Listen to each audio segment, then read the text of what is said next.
coming to us and going to be telling us so much information. We have Blair with us about manual greasing and moving that to autonomous lubrication. Now, it's all about the evolution of bearing technology, and who better to tell us about that than Blair Fraser? Yeah. So, Blair, I'm going to give it over to you. And, thank you so much for sharing your information with us, sharing your time with us. We know you're a busy guy. A busy Always a pleasure, Sonia. Always a pleasure. guy. So, I know I'm going to pass it over to you to take us through everything that we need to know about manual greasing and autonomous lubrication. So, the floor is yours. Thanks, Sonia. And it's definitely not everything we need to know. Just some of it. Yeah, from an ultrasound perspective, definitely. Mike and I always admire his talks and his knowledge Oh, yeah. when it comes to those level of conversations. So yeah, absolutely. As I get into this, what we're going to talk about is, and I think a lot of this can get applied to just technology, innovation, and evolution over time, right? And if you look Mhm. at it, and there's been numerous papers written about the adoption of technology and how technology gets adopted, and really what the fundamental belief is that the human has a linear brain. We think in linear steps, Mhm. and particularly I see a lot of us, and I see some familiar names are technical engineering background, so we are literally trained to think in linearities, and Mhm. really technology and technology innovation is exponential. And as we get into this spot around even condition-based lubrication, I say condition or ultrasound guided lubrication, we before we get true mass adoption, we get into this spot where it looks like the technology isn't getting adopted, and it's right before it starts to get that exponential curve. And that's what we're talking about here today, because for the first time now we have these systems out there that can autonomously lubricate our bearing, but not by time based, but by condition. Mhm. So as we look through this journey here, and this is interesting. I think this speaks to the era we're in, because I did not create this image. I am by no means an artist.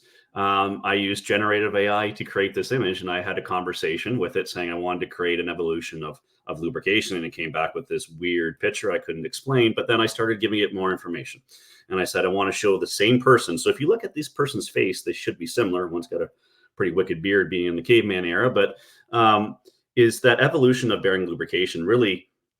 This is a great example of technology, like, date it back to whenever we figured out seed oils and things like that. We're really good at helping us lubricate wheels, to now is a lot has changed. And Mike was talking about that, right? The right selection and things like that. But the apparatus of which we're applying it really hasn't changed. We're still using grease guns and things like that. Understanding cavemen didn't have that.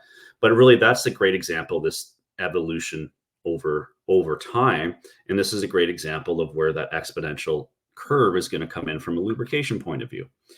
So regardless of the study, and if anyone that's heard me talk before, is it doesn't matter what study, and the reason why LRVS exists, and why Mike Johnson has a services to help people get lubrication right, is it doesn't matter if it's 60%, 80%, let's call it 70% in the middle.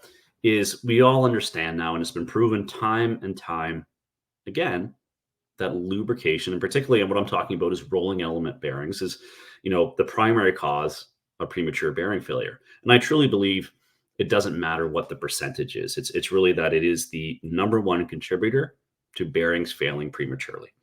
And RCM came out late 60s, really progressed in the 70s, and then now it's mainstream. It's a common term we learn. We're starting to see universities actually teach the concepts of RCM, and really what it taught us is, can we move back on that P/F curve? We treat things like systems, but can we prevent failures from happening in the first place?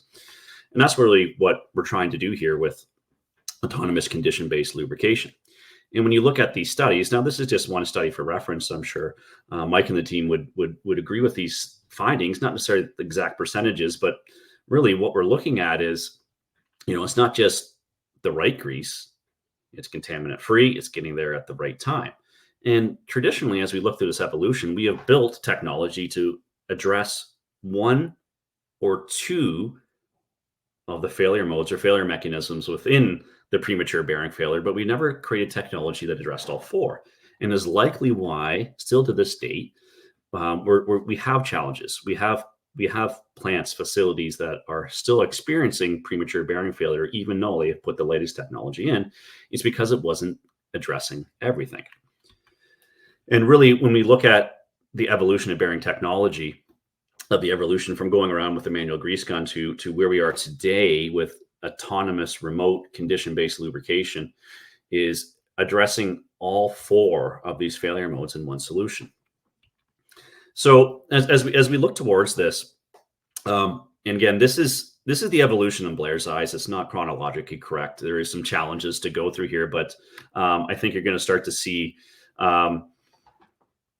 the kind of the evolution is what has happened over time. And I'm going to describe it as I know it. Now, I've been in this industry a little bit longer than I want to admit now. I can't believe how much time has gone past. And I actually started my career on the plant floor, lubricating equipment. And I often say I need to go back to those employers and apologize. I'm not going to give them money back, but I guarantee now that I know I inadvertently caused premature bearing failure. Likely I was not an employer to experience those failures, and I moved on to a different job, but I really need to go back and say something to them. So really, the first evolution is, and it goes back to, seed oils and things like that, is whenever lubrication. And, and I still get this when I talk to customers, when I talk to clients out there, is, what is your lubrication strategy?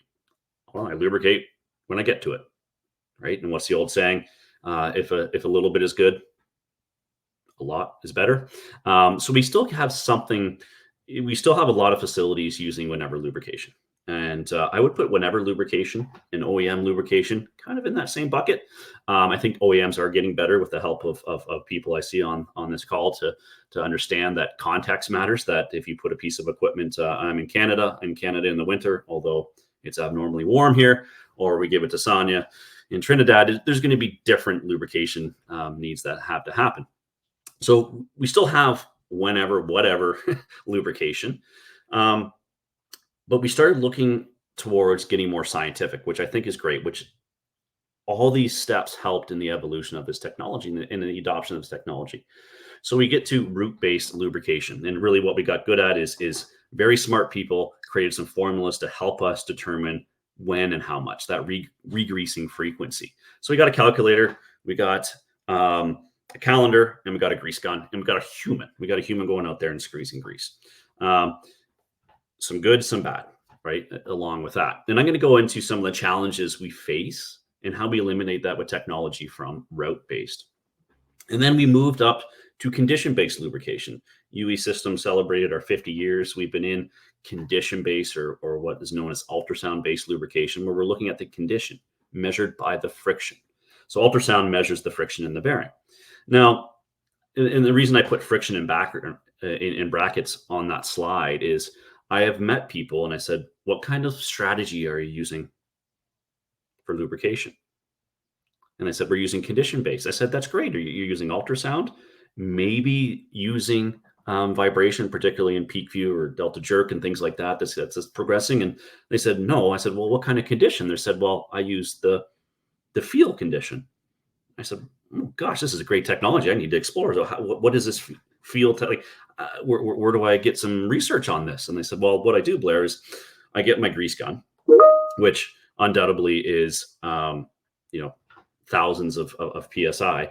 And I put it on the grease port. And then when I was applying grease, when I hear just the slightest, or I feel just the slightest pushback of back pressure, that's when I stop and I know it's perfect, right?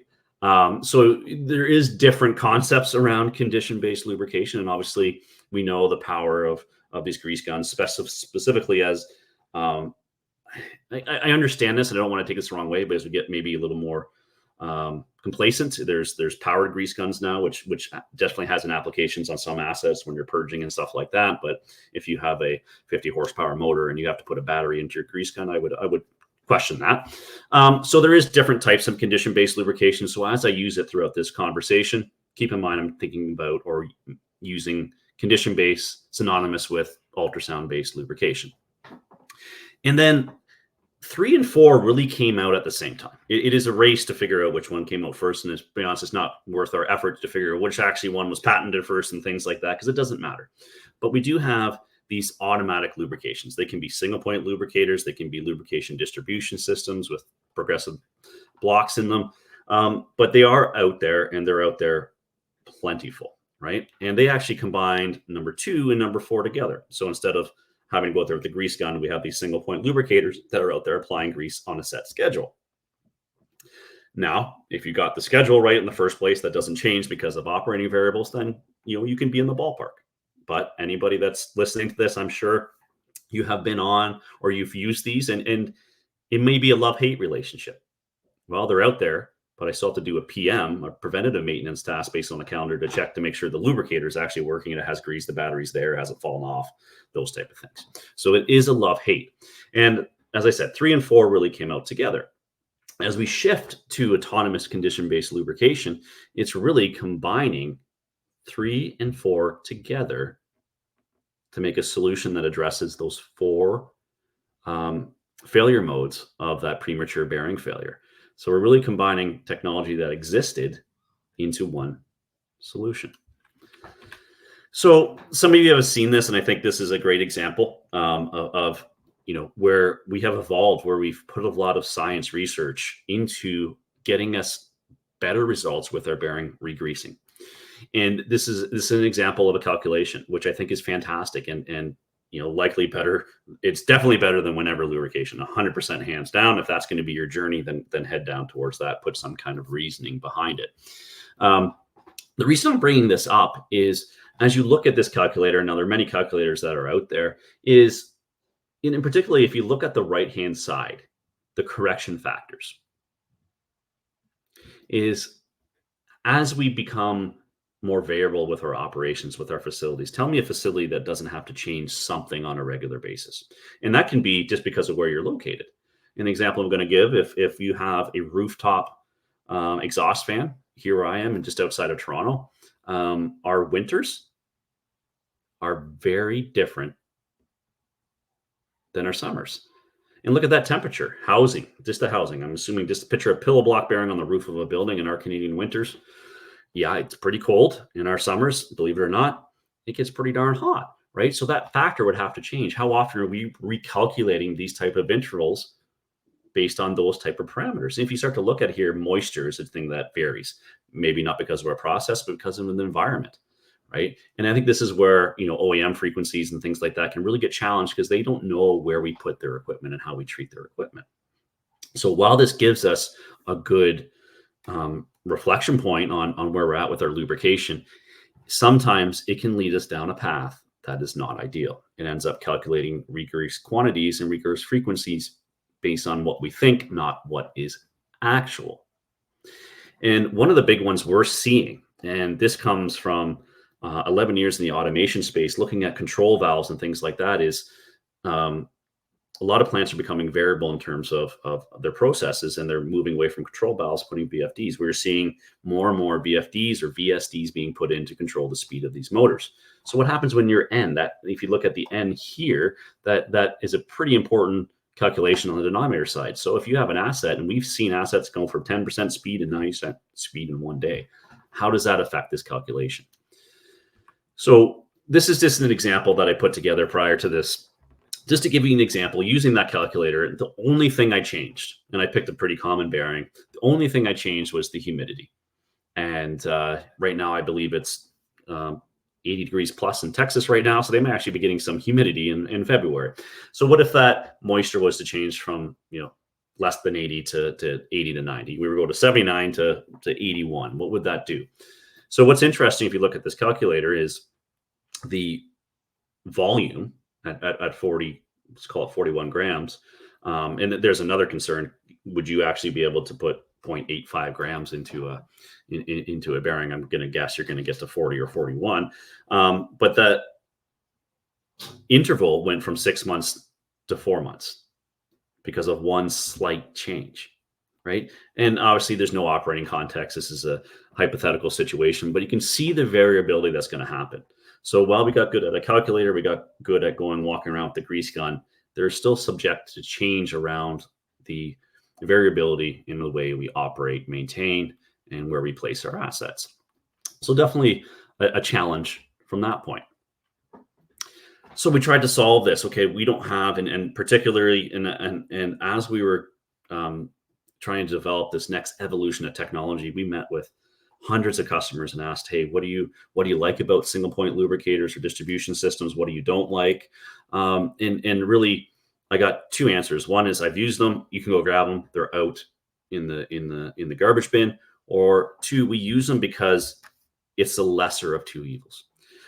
One of those situations where it's just unsafe to put a human to go into lubricate, or it's enclosed from guarding, those type of things where, it's really the only thing we do. We'll never put a human in jeopardy, or, we're resource limited. And even if these fail, it's better than us not doing it at all. And I agree with that. And this is just an image off the internet when I looked at this around saying, hey, common single point lubricator failure modes. And this image came up. And I think this is great because what we've seen is this lubrication device is meant to, it is autonomous. It's meant to lubricate based on the time you put into it. But we often find people went in and put preventive maintenance tasks, so time-based tasks to go check to make sure things are okay. And I can't tell you how many times, and I have some videos, unfortunately I can't share them, but of lubricators on the ground. I have one that was completely full of water. It looks like it went into a pool and they put it back in there. So obviously the LCD wasn't lit up and things like that. So that's some of the challenge you have with these devices. And I say this respectfully, but somewhat dumb devices that are out there. Understanding there is some now that can give us feedback. We can get some insights into a PLC and things like that, which I think is great. That's the evolution of technology that we need to get to. Some incorporated some sensors, not to do condition-based lubrication, but to answer some of those variables we had in that time-based calculation. Duty being one of them. How often and how many of you are listening to this that have assets that may have redundant? I run this one for a week, I run this one for a week. Or I have a batch process. Every time I run a batch, it starts up, then it sits down, right? So the duty is really important. So if you have a sensor in there that can figure out if it's running or not and lubricate while it's running, is going to make it more intelligent, but it's not going to solve all four of those issues.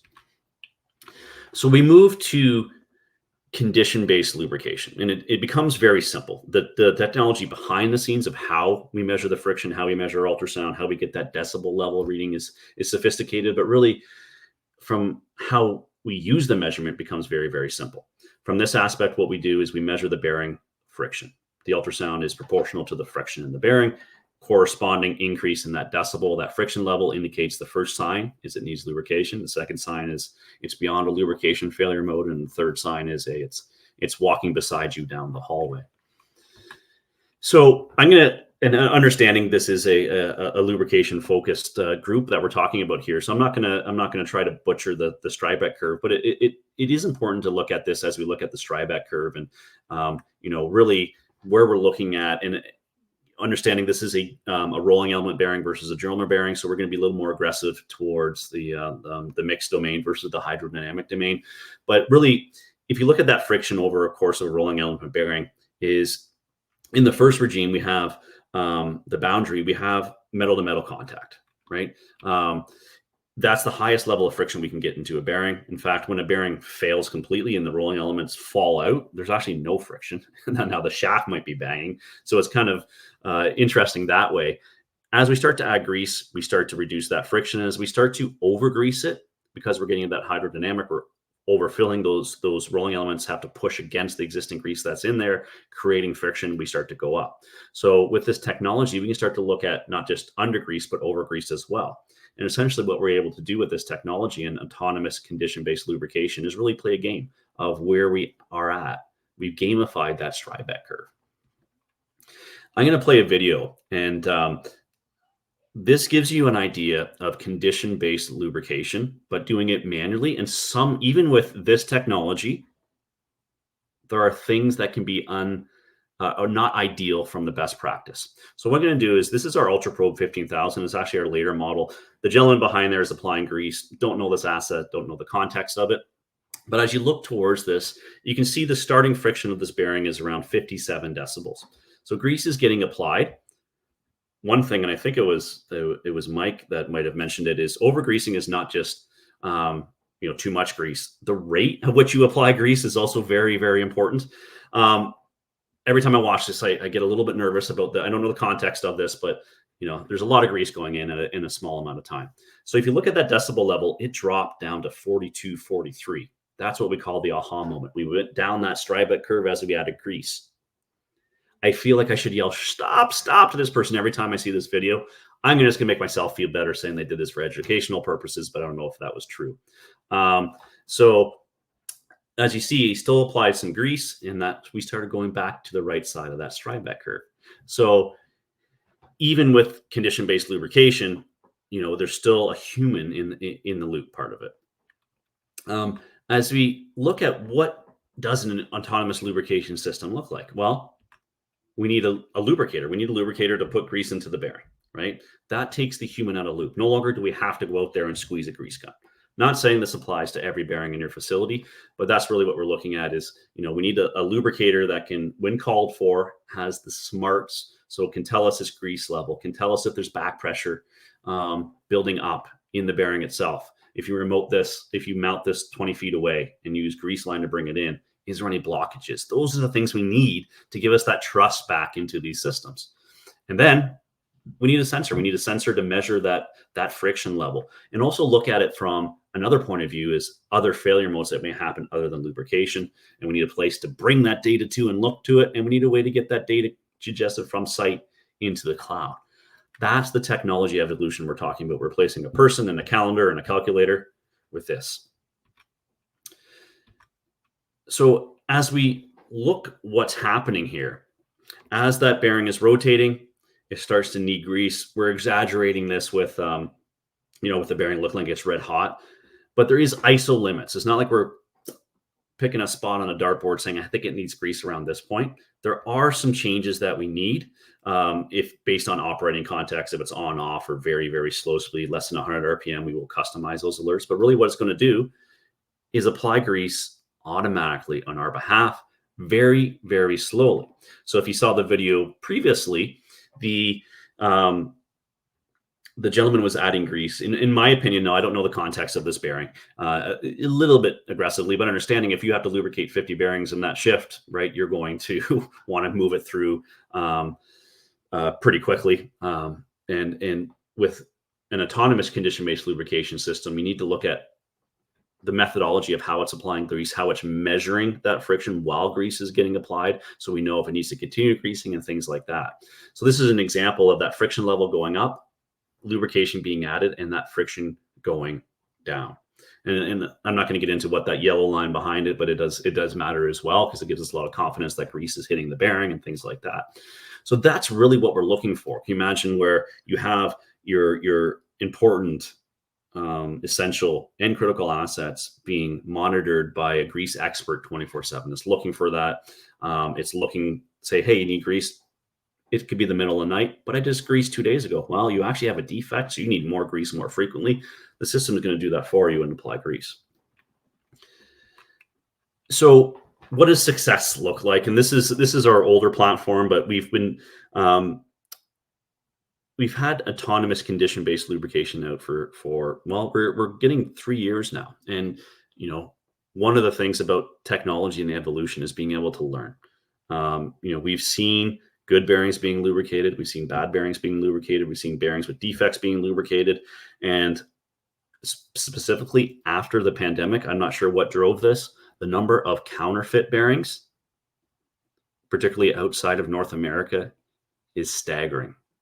How do we know? Because the friction level is off the charts right from installation. And unfortunately, we have seen a number of counterfeit bearings get to market and get installed into equipment. So what you're going to see here is this is the friction value.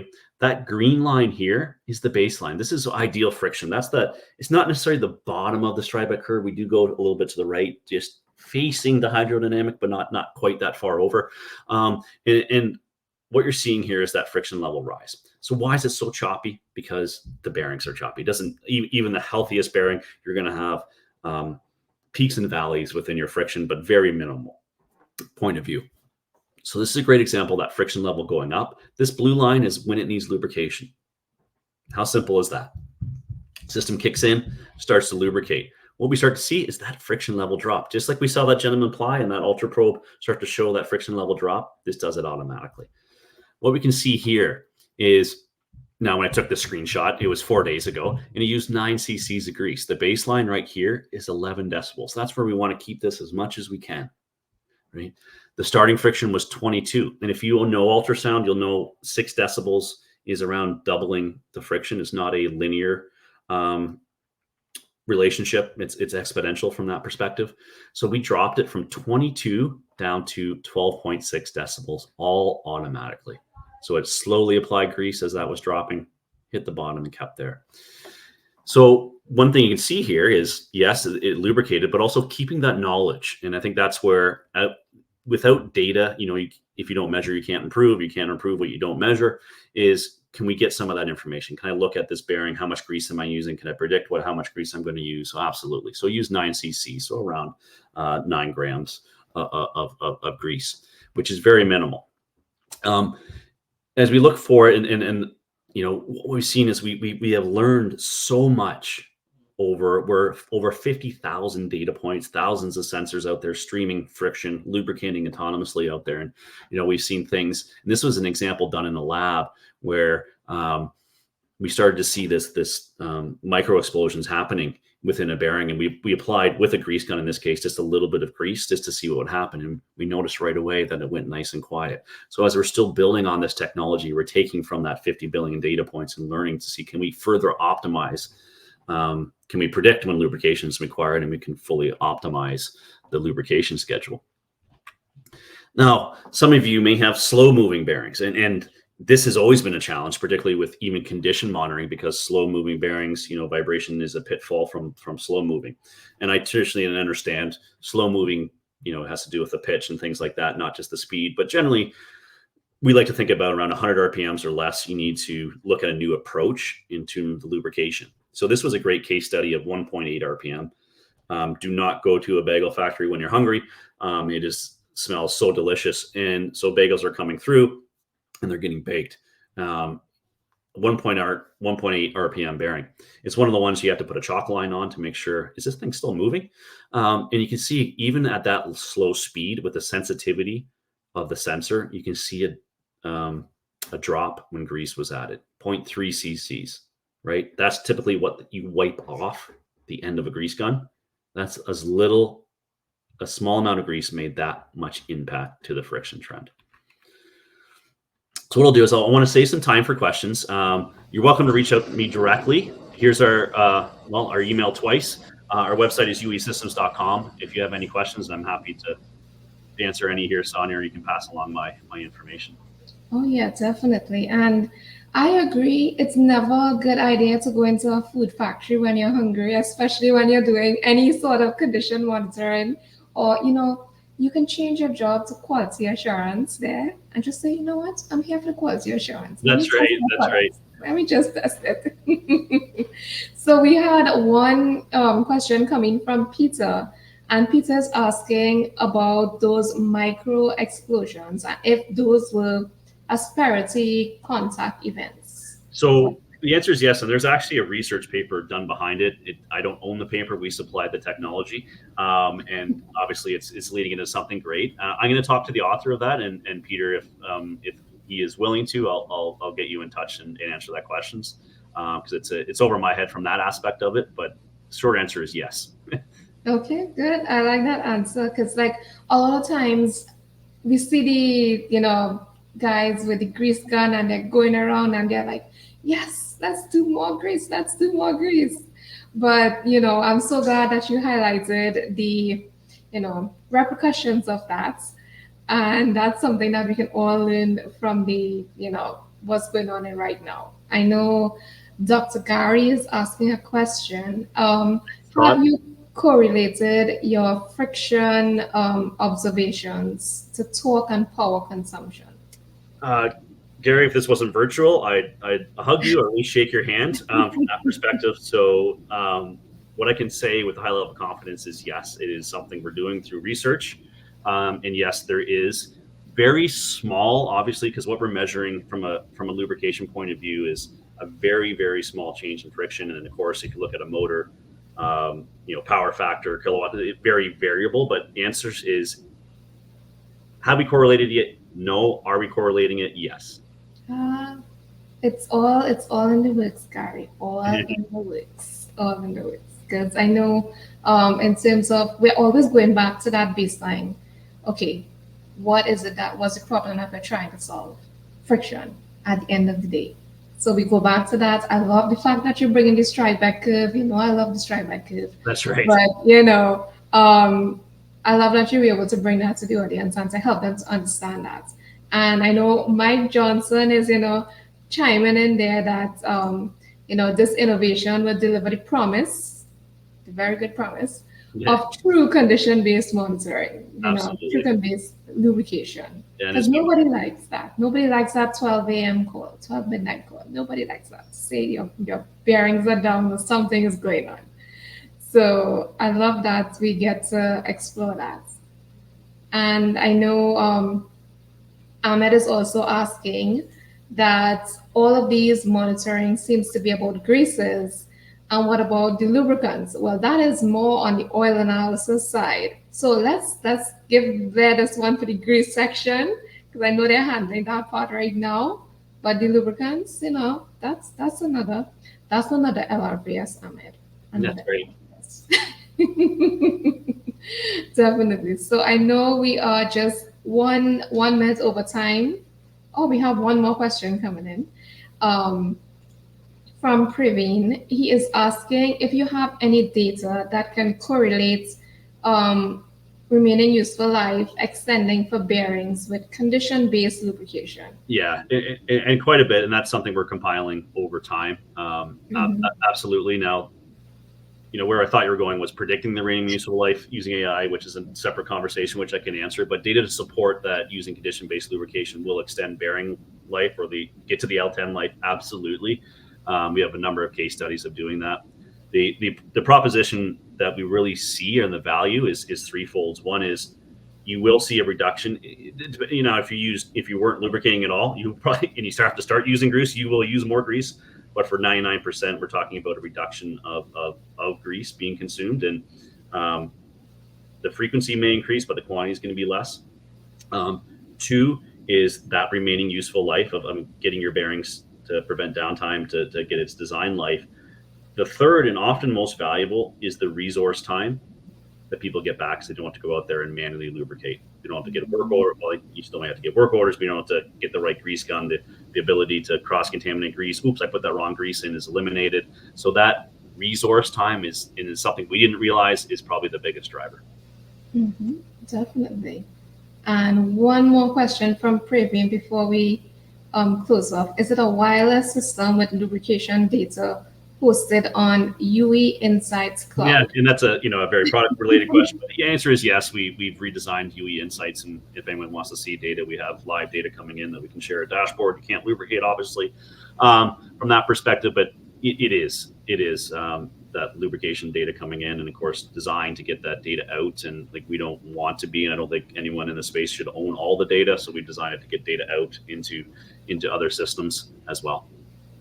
All right. I think that really answered the question. But Blair, always a pleasure to have you here Always a pleasure, Sonia. Thank you. on LRVS. And, stay tuned. We have another in the next 5 minutes or so. We have our final panel of the day.